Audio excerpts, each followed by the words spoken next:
Hello, this is Nathan Nease, and we're looking at my literature review paper and presentation.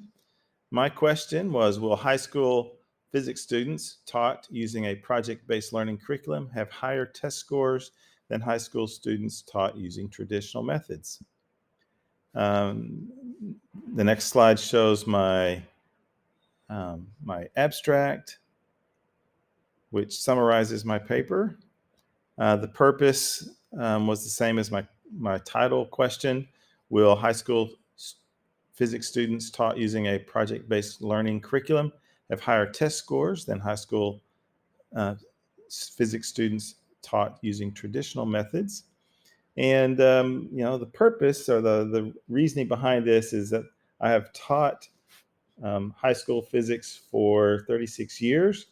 The first 24 years I did use projects throughout the physics curriculum, but the projects were usually an add-on at the end of the unit where the students built something like a catapult at the end of the projectile motion unit. And the intent was to allow the students to put what they had learned into action. But the projects seemed to fall short of that goal, and many of them did not add value to the unit. So when my district was opening a new science, technology, engineering, math high school with the focus going to be project-based learning, I applied and was accepted as the teacher, the physics teacher there. I was sent to training on the development and implementation of PBL physics curriculum. And then I used that curriculum to teach freshman students physics. And the results were astounding, with 95% of my ninth grade project-based learning students passing the statewide physics test, while the state average was a 65% pass rate. The majority of the state test takers were 11th and 12th graders, but mine were ninth graders. So I have continued using project-based learnings for the last 12 years. I'm using some projects over and over and creating new projects.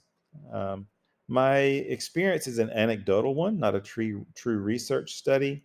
So that's why I wanted to select this question and see how project-based learning does affect test scores.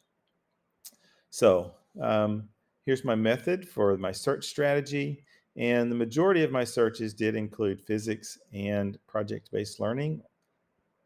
I used the databases of ERIC, Science Direct, EBSCO, and ResearchGate. As I made my search, I limited my articles to scholarly or peer-reviewed journals, as I thought that those articles reflected a high quality of research, since the researchers' work came under the scrutiny of experts in the field. And then my inclusion, I included, criteria were that the study, it must be an original research study, that the study must include physics students, and the study must include either project-based learning or problem-based learning.